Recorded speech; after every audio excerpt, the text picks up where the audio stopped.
नमस्कार दोस्तों, आप सभी का स्वागत है आपके अपने YouTube चैनल ज्ञान स्टडी LMP पर।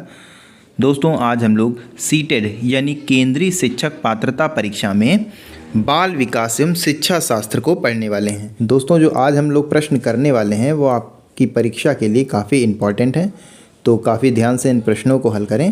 तो आइए दोस्तों क्लास शुरू करते हैं। दोस्तों अगर अभी तक आपने चैनल को सब्सक्राइब नहीं किया है तो चैनल को सब्सक्राइब कर लें, साथ में बेल आइकन को अंडर प्रेस कर लें जिससे अगली क्लास की जानकारी आपको मिल सके। अब दोस्तों आइए क्लास में चलते हैं और आज के प्रश्नों को हल करते हैं। आज का हमारा पहला प्रश्न है, सीखने से क्या तात्पर्य होता है। ऑप्शन है आपके, ए ऑप्शन में है मनोवृत्ति में परिवर्तन से, बी ऑप्शन में है व्यवहार में परिवर्तन से, सी ऑप्शन में है व्यवहार में अपेक्षाकृत स्थायी परिवर्तन से और डी ऑप्शन में है अनुभूति में परिवर्तन से। तो इस प्रश्न का दोस्तों सही उत्तर हो जाएगा इसमें दोस्तों व्यवहार में अपेक्षाकृत स्थायी परिवर्तन सही हो जाएगा, यानी सी ऑप्शन हमारा सही हो जाएगा। तो सी ऑप्शन हमारा सही हो जाता है। सीखने से तात्पर्य व्यक्ति के व्यवहार में अपेक्षाकृत स्थायी परिवर्तन से है। सीखने या अधिगम शब्द में वातावरण संबंधी आवश्यकताओं की पूर्ति के लिए व्यवहार में होने वाले सभी प्रकार के परिवर्तन सम्मिलित हैं। तो इस प्रकार दोस्तों सी ऑप्शन हमारा सही हो जाता है। आइए दोस्तों अगले प्रश्न पर चलते हैं। अगला दोस्तों प्रश्न है, शिक्षार्थियों को स्कूल सिर्फ शिक्षा ही नहीं अपितु सामाजिक मूल्यों, सामाजिक संज्ञान तथा सामाजिक मानकों के विषय में जानकारी देकर उनमें रिक्त स्थान का बीज बोता है। ऑप्शन है आपके वातावरण, सामाजिकरण, भौतिक संरचना और डी ऑप्शन में है अभिप्रेरणा। तो इस प्रश्न का दोस्तों सही उत्तर हो जाएगा, इसमें दोस्तों सामाजिकरण सही हो जाएगा, यानी बी ऑप्शन हमारा सही हो जाएगा। परिवार तथा पड़ोस के बाद स्कूल एक ऐसा स्थान है जहां पर बालक का सामाजिकरण होता है। शिक्षार्थियों को स्कूल सिर्फ शिक्षा ही नहीं अपितु सामाजिक मूल्यों, सामाजिक संज्ञान तथा सामाजिक मानकों के विषय में जानकारी देकर उनमें सामाजिकरण का बीज बोता है। तो इस प्रकार दोस्तों बी ऑप्शन सही हो जाता है। अगला प्रश्न है, किसी परीक्षण की वैधता जिसके माध्यम से शिक्षार्थियों में सैद्धांतिक गुणों को मापा जाता है कहलाती हैं। ऑप्शन है आपके समवर्ती वैधता, भविष्यवाची वैधता, सी ऑप्शन में है रचनात्मक वैधता और डी ऑप्शन में है अभिसारी वैधता। तो इस प्रश्न का दोस्तों सही उत्तर हो जाएगा, इसमें दोस्तों अभिसारी वैधता सही हो जाएगा, यानी डी ऑप्शन हमारा सही हो जाएगा। अभिसारी वैधता परीक्षण की वह वैधता है जिसके माध्यम से शिक्षार्थियों में सैद्धांतिक गुणों को मापा जाता है। समवर्ती वैधता, भविष्यवाची वैधता, रचनात्मक वैधता आदि का संबंध सैद्धांतिक गुणों को मापने से नहीं है। इस प्रकार डी ऑप्शन हमारा सही हो जाएगा। आइए दोस्तों अगले प्रश्न पर चलते हैं। अगला दोस्तों प्रश्न है, सीखने वाले का स्व नियमन निर्भर करता है। ऑप्शन है आपके, ए ऑप्शन में है उसके द्वारा निर्मित नियमों पर, बी ऑप्शन में है व्यवहार के लिए विनियमों का निर्माण करने पर, सी ऑप्शन में है अपनी व्यवहार का नियंत्रण करने पर और डी ऑप्शन में है स्वयं सीखे गए ज्ञान का। पर दोस्तों टाइपिंग मिस्टेक है, यहाँ पे सीखे हो गया होगा, स्वयं सीखे गए ज्ञान का अनुभवीक्षण करने पर। तो इस प्रश्न का दोस्तों सही उत्तर हो जाएगा दोस्तों डी ऑप्शन हमारा सही हो जाएगा। शिक्षण अधिगम प्रक्रिया में सीखने वाले का स्वनियमन आवश्यक होता है। यह स्वनियमन स्वयं सीखे गए ज्ञान का अनुवीक्षण करने पर निर्भर करता है। तो डी ऑप्शन सही हो जाएगा। आइए दोस्तों अगले प्रश्न पर चलते हैं। अगला दोस्तों प्रश्न है, सीखने के अंतर्गत स्कैफोल्डिंग दर्शाता है। और ए ऑप्शन में है अध्यापक द्वारा सिखाने में प्रयोग की गई शिक्षण विधियों का, बी ऑप्शन में है सिखाने में वयस्कों द्वारा किए गए अस्थायी सहयोग का और सी ऑप्शन में है पूर्व में सीखे गए ज्ञान की पुनरावृत्ति को और डी ऑप्शन में है सीखने की प्रक्रिया में प्रयुक्त सहायक सामग्री की मात्रा को। तो इस प्रकार दोस्तों इस प्रश्न का सही उत्तर हो जाएगा, इसमें दोस्तों बी ऑप्शन हमारा, यानी सीखने में वयस्कों द्वारा किए गए अस्थायी सहयोग का, यानी बी ऑप्शन सही हो जाएगा। शिक्षक द्वारा शिक्षण प्रक्रिया में बालकों के सीखने में वयस्कों द्वारा किए गए अस्थायी सहयोग को स्कैफोल्डिंग नाम से जाना जाता है। तो बी ऑप्शन सही हो जाता है। आइए दोस्तों अगले प्रश्न पर चलते हैं। अगला दोस्तों प्रश्न है समावेशी कक्षा की विशेषता नहीं है। ऑप्शन है आपके शिक्षक द्वारा मित्रवत और आत्मीय व्यवहार का प्रयोग। बी ऑप्शन में है ज्ञान क्षमता वाली समग्र विद्यार्थी। सी ऑप्शन में है उन्हें अलग अलग विषयों हेतु अलग अलग सहायक सामग्रियों का प्रयोग। और डी ऑप्शन में वास्तविक तथा सतत आकलन की व्यवस्था। तो इस प्रश्न का दोस्तों सही उत्तर हो जाएगा, इसमें दोस्तों बी ऑप्शन हमारा सही हो जाएगा, ज्ञान क्षमता वाली समग्र विद्यार्थी। एक समावेशी कक्षा में भिन्न भिन्न ज्ञान स्तरों वाले समग्र विद्यार्थियों को समाहित किया जाता है। समावेशी कक्षा में शिक्षक द्वारा मित्रवत और आत्मीय व्यवहार का प्रयोग, वास्तविक तथा सतत आकलन की व्यवस्था तथा अलग अलग विषयों हेतु अलग अलग सहायक सामग्रियों का प्रयोग किया जाता है। तो ये तीन ऑप्शन हमारे समावेशी कक्षा के लिए की विशेषता हो जाएंगे। बी ऑप्शन समावेशी कक्षा की विशेषता नहीं है, तो बी ऑप्शन सही हो जाता है। आइए दोस्तों अगले प्रश्न पर चलते हैं। अगला दोस्तों प्रश्न है जीन पियाजे द्वारा प्रतिपादित संज्ञानात्मक विकास सिद्धांत की किस अवस्था में बालक वस्तुओं को पहचानने का प्रयास करने लगता है। ऑप्शन है आपके संवेदी गामक अवस्था, पूर्व संक्रियात्मक अवस्था, औपचारिक संक्रियात्मक अवस्था और डी ऑप्शन है अमूर्त संक्रियात्मक अवस्था। तो इस प्रश्न का दोस्तों सही उत्तर हो जाएगा ऑप्शन बी दोस्तों इसमें सही हो जाएगा, पूर्व संक्रियात्मक अवस्था। प्रसिद्ध मनोवैज्ञानिक जीन पियाजे द्वारा प्रतिपादित संज्ञानात्मक विकास सिद्धांत की पूर्व संक्रियात्मक अवस्था में बालक अपने परिवेश की विभिन्न वस्तुओं को पहचानने और उसमें भेद करना प्रारंभ कर देते हैं। वे वस्तुओं को नाम से जानने लगते हैं, उनमें संप्रत्यय निर्माण की प्रक्रिया प्रारंभ हो जाती है।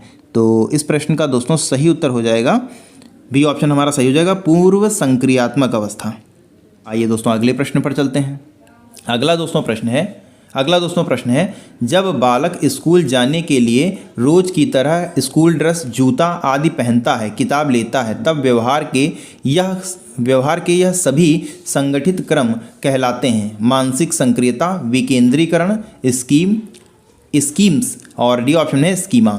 तो इस प्रश्न का दोस्तों सही उत्तर हो जाएगा, स्कूल जाने के लिए व्यवहारों के संगठित क्रम जैसे रोज की तरह स्कूल ड्रेस, जूता आदि पहनना, किताबें लेना, ये सब दोस्तों स्कीम्स कहा जाता है। यानी सी ऑप्शन हमारा सही हो जाएगा, सी ऑप्शन सही हो जाता है। अगला प्रश्न है जब शिक्षक विद्यार्थी से पूछता है कि क्या वह अपने माता पिता से झूठ बोलता है, तो शिक्षक द्वारा पूछा गया यह प्रश्न है नियंत्रित, आलोचनात्मक, छलात्मक और डी ऑप्शन है अप्रासंगिक। तो इस प्रश्न का दोस्तों सही उत्तर हो जाएगा, ये हो जाएगा दोस्तों नियंत्रित, यानी ए ऑप्शन हमारा सही हो जाएगा। जब शिक्षक शिक्षार्थी से पूछता है कि क्या वह अपने माता पिता से झूठ बोलता है, तो शिक्षक द्वारा पूछा गया यह प्रश्न नियंत्रित प्रकार का प्रश्न है, अन्य प्रकार के विकल्प इससे संबंधित नहीं है। तो ए ऑप्शन सही हो जाएगा। आइए दोस्तों अगले प्रश्न पर चलते हैं। अगला दोस्तों प्रश्न है निम्नलिखित में से कौन सा कथन जो शिक्षार्थियों में सृजनात्मकता का पोषण करता है वह है। ऑप्शन है आपके ए ऑप्शन में है प्रत्येक शिक्षार्थी की प्रतिभाओं का पोषण करने एवं प्रश्न करने का अवसर उपलब्ध कराना। बी ऑप्शन में है विद्यार्थी जीवन के प्रारंभ से उपलब्धि के लक्ष्य पर बल देना। सी ऑप्शन में है परीक्षा में अच्छे अंकों के लिए विद्यार्थी की कोचिंग कराना। और डी ऑप्शन में है अच्छी शिक्षा के व्यवहारिक मूल्यों के लिए विद्यार्थियों का शिक्षण। तो इस प्रश्न का दोस्तों सही उत्तर हो जाएगा, इसमें दोस्तों प्रत्येक शिक्षार्थी की अंतर्जात प्रतिभाओं का पोषण करने एवं प्रश्न करने के अवसर उपलब्ध कराना शिक्षण अधिगम प्रक्रिया में शिक्षार्थियों की सृजनात्मकता का पोषण करता है। तो इस प्रकार दोस्तों ए ऑप्शन हमारा सही हो जाएगा, ए ऑप्शन सही हो जाता है। आइए दोस्तों अगले प्रश्न पर चलते हैं। अगला दोस्तों प्रश्न है भाषा अच्छे गुणों से संपन्न तथा सफल मानी जाती है यदि। ऑप्शन है आपके ए ऑप्शन में है इनमें विचार और धारणाओं के संचार की गुंजाइश हो। बी ऑप्शन में है यह नए विचार एवं संभावनाएं उत्पन्न करने में सक्षम हो। सी ऑप्शन में है यह बदलते वातावरण में किसी के अनुकूलन को बढ़ाए। और डी ऑप्शन में है यह शब्दों के उच्चारण और उन्हें वाक्य में उपयोग करने के लिए एक नियमावली प्रदान करता है। तो इस प्रश्न का दोस्तों सही उत्तर हो जाएगा भाषा अच्छे गुणों से संपन्न तथा सफल मानी जाती है यदि एक नए विचार और संभावनाएं उत्पन्न करने में सक्षम हो, क्योंकि भाषा अनुकरण वातावरण के अनुक्रिया तथा शारीरिक, सामाजिक तथा मनोवैज्ञानिक आवश्यकताओं की पूर्ति की मांग में विशेष भूमिका का निर्वहन करती है। तो इस प्रकार दोस्तों बी ऑप्शन हमारा सही हो जाएगा। बी ऑप्शन हमारा सही हो जाएगा। आइए दोस्तों अगले प्रश्न पर चलते हैं। अगला दोस्तों प्रश्न है, एक शिक्षार्थी वस्तुओं को या तो बिल्कुल सही या बिल्कुल गलत के रूप में अंगीकृत करता है। आप उसके चिंतन को किस वर्ग में रखेंगे? नगण्य चिंतन, बहुआयामी चिंतन, जटिल चिंतन, संकल्पनात्मक वर्गीय चिंतन। तो इस प्रश्न का दोस्तों सही उत्तर हो जाएगा ऑप्शन ए दोस्तों इसमें सही हो जाएगा नगण्य चिंतन। नगण्य चिंतन के अंतर्गत ऐसे चिंतन को रखा जाता है जिसमें शिक्षार्थी वस्तुओं को या तो बिल्कुल सही या बिल्कुल गलत के रूप में वर्गीकृत करते हैं। तो ए ऑप्शन सही हो जाता है। आइए दोस्तों अगले प्रश्न पर चलते हैं।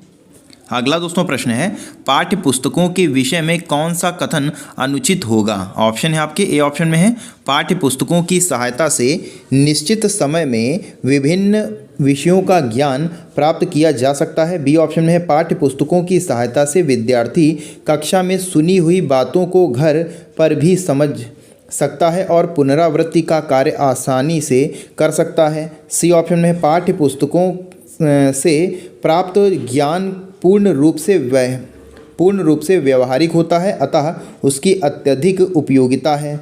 और डी ऑप्शन में है अधिकांशतः यह पाया जाता है कि पाठ्य पुस्तकों का प्रयोग विद्यार्थियों में रखने की प्रवृत्ति को बढ़ाता है। तो इस प्रश्न का दोस्तों सही उत्तर हो जाएगा ऑप्शन दोस्तों इसमें सी सही हो जाएगा। पाठ्य पुस्तकों से प्राप्त ज्ञान पूर्ण रूप से व्यवहारिक होता है, अतः उसकी अत्यधिक उपयोगिता है। पाठ्य पुस्तकों से प्राप्त ज्ञान पूर्ण रूप से व्यवहारिक नहीं होता है। व्यवहारिक ज्ञान की प्राप्ति व्यक्ति समाज से प्राप्त करता है। सामाजिकरण की प्रक्रिया के दौरान व्यक्ति व्यवहारिक ज्ञान प्राप्त करता है। तो इस प्रकार दोस्तों सी ऑप्शन जो है वो अनुचित है। तो सी ऑप्शन सही हो जाता है। आइए दोस्तों अगले प्रश्न पर चलते हैं। अगला दोस्तों प्रश्न है, निम्नलिखित में से कौन सा विकल्प सामाजिक बुराइयों की न्यूनीकरण का सबसे प्रभावी माध्यम है? ऑप्शन है आपके ए ऑप्शन में है प्रभावी विधिक प्रावधान, बी ऑप्शन में तीव्र आर्थिक विकास, सी ऑप्शन में है सार्वभौमिक शिक्षा और डी ऑप्शन में है वांछित सामाजिक परिवर्तन। तो इस प्रश्न का दोस्तों सही उत्तर हो जाएगा सार्वभौमिक शिक्षा। सी ऑप्शन दोस्तों हमारा सही हो जाएगा। सार्वभौमिक शिक्षा समाज सुधार की दिशा में एक सशक्त प्रयास है। सामाजिक बुराइयों के न्यूनीकरण के लिए प्रभावी विधिक प्रावधान तीव्र आर्थिक विकास से वांछित सामाजिक परिवर्तन के लिए जरूरी है, परंतु सामाजिक बुराइयों के न्यूनीकरण के लिए सार्वभौमिक शिक्षा सबसे प्रभावी माध्यम है। तो सी ऑप्शन हमारा सही हो जाता है। अगला दोस्तों प्रश्न है, निम्नलिखित में से किसने कहा है कि विकास परिवर्तन श्रृंखला की वह अवस्था है जिसमें बालक भ्रूण अवस्था से लेकर प्रौढ़ अवस्था तक गुजरता है, विकास कहलाता है? ये कथन दोस्तों बताना है आपको किसका है। हार्लॉक का है, जेम्स ट्रेवर का है, मुनरो का है या इनमें से किसी का नहीं है? तो इस प्रश्न का दोस्तों सही उत्तर हो जाएगा इसमें दोस्तों मुनरो का यह कथन है, तो सी ऑप्शन हमारा सही हो जाएगा। आइए दोस्तों अगले प्रश्न पर चलते हैं। अगला दोस्तों प्रश्न है, स्व केंद्र परीक्षा प्रणाली के विषय में आपका क्या विचार है? ऑप्शन है आपके, इस अवस्था में शिक्षार्थी अधिक अनुशासित रह सकते हैं।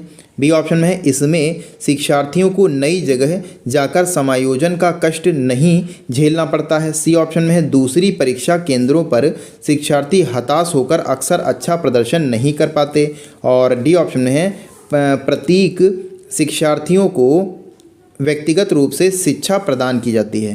तो इस प्रश्न का दोस्तों सही उत्तर हो जाएगा यहाँ पर दोस्तों डी ऑप्शन में प्रतीक लिखा है, प्रत्येक होगा यहाँ पर। इसमें दोस्तों सही जवाब हो जाएगा ऑप्शन बी दोस्तों, इसमें सही हो जाएगा, ऑप्शन बी सही हो जाएगा। प्रत्येक विद्यार्थी की शारीरिक क्षमता एवं व्यवहार में भिन्नता पाई जाती है, अतः दूसरे केंद्रों पर परीक्षा के दौरान सभी विद्यार्थी समायोजन नहीं कर पाते, जबकि स्वकेंद्र परीक्षा प्रणाली में शिक्षार्थियों को नई जगह जाकर समायोजन का कष्ट नहीं झेलना पड़ता है।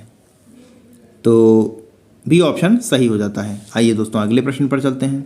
अगला दोस्तों प्रश्न है, कक्षा में प्रजातांत्रिक पर्यावरण की प्रमुख भूमिका है। ऑप्शन है आपके शिक्षार्थियों में बहुमुखी व्यक्तित्व का विकास। बी ऑप्शन में शिक्षार्थियों में अपेक्षित अभिवृत्तियों का विकास। सी ऑप्शन में है शिक्षार्थियों द्वारा अपनी दुर्बलताओं का उचित मूल्यांकन। और डी ऑप्शन में शिक्षार्थियों में स्वस्थ आदतों का विकास। तो इस प्रश्न का दोस्तों सही उत्तर हो जाएगा, इसमें दोस्तों ए ऑप्शन हमारा सही हो जाएगा, शिक्षार्थियों में बहुमुखी व्यक्तित्व का विकास। प्रजातांत्रिक मूल्य जैसे स्वतंत्रता, समानता, बंधुता आदि को अपनाकर शिक्षक शिक्षण अधिगम प्रक्रिया को अधिक रुचिकर एवं उपयोगी बना सकता है। कक्षा में प्रजातांत्रिक पर्यावरण शिक्षार्थियों के बहुमुखी व्यक्तित्व के विकास के लिए प्रमुख भूमिका का निर्वहन करता है। तो ये ऑप्शन सही हो जाता है। आइए दोस्तों अगले प्रश्न पर चलते हैं। अगला दोस्तों प्रश्न है, रिक्त स्थान है और उसके बाद है एक सार्वजनिक क्षमता है जिसके सहारे बालक उद्देश्यपूर्ण क्रिया करता है, विवेकशील चिंतन करता है तथा वातावरण के साथ प्रभावी ढंग से समायोजित करता है। ऑप्शन है आपके बुद्धि, मानसिक मंदता, अनुशासन, निर्देश। तो इस प्रश्न का दोस्तों सही उत्तर हो जाएगा, इसमें दोस्तों ए ऑप्शन हमारा सही हो जाएगा। बुद्धि वह शक्ति है जो समस्याओं का समाधान करने एवं उद्देश्यों को प्राप्त करने में सक्षम बनाती है।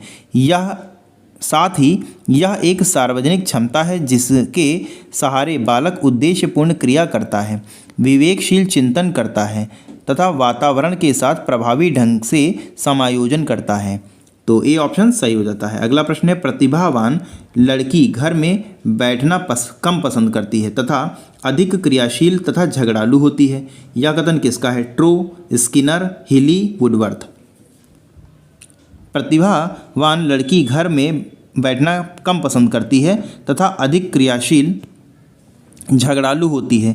यह दोस्तों कथन ट्रो का है, यानी ए ऑप्शन हमारा सही हो जाएगा। आइए दोस्तों अगले प्रश्न पर चलते हैं। अगला दोस्तों प्रश्न है, स्किनर के अनुसार सीखने में प्रतिवादी अनुक्रिया वह अनुक्रिया, दोस्तों यहाँ गलत टाइप हो गया, अनुक्रिया है जो, ऑप्शन है आपके स्पष्ट उद्दीपन द्वारा उत्पन्न होती है, अस्पष्ट उद्दीपन द्वारा उत्पन्न होती है, ऐच्छिक स्वरूप वाले उद्दीपन द्वारा उत्पन्न होती है और डी ऑप्शन में इन सभी द्वारा उत्पन्न होती है। तो इस प्रश्न का दोस्तों सही उत्तर हो जाएगा, स्पष्ट उद्दीपन द्वारा उत्पन्न होती है। ए ऑप्शन हमारा सही हो जाएगा। अधिगम के सिद्धांतों में सक्रिय अनुबंधन के नाम से जाने जाने वाले सिद्धांत के प्रतिपादक अमेरिकन मनोवैज्ञानिक बीएफ स्किनर हैं। इसके अनुसार सीखने में प्रतिवादी अनुक्रिया वह अनुक्रिया है जो स्पष्ट उद्दीपन द्वारा उत्पन्न होती है। तो इस प्रकार दोस्तों ए ऑप्शन हमारा सही हो जाएगा। तो दोस्तों आज के लिए बस इतना ही। कैसी लगी आज की क्लास कमेंट करके ज़रूर बताएं। और दोस्तों अगर आज की क्लास आपको पसंद आई हो तो लाइक करें, और अगर दोस्तों अभी तक आपने चैनल को सब्सक्राइब नहीं किया है तो चैनल को सब्सक्राइब कर लें, साथ में बेल आइकन को अंडर प्रेस कर लें जिससे अगली क्लास की जानकारी आपको मिल सके। मिलते हैं अगली क्लास में, तब तक के लिए नमस्कार, जय हिंद, जय भारत।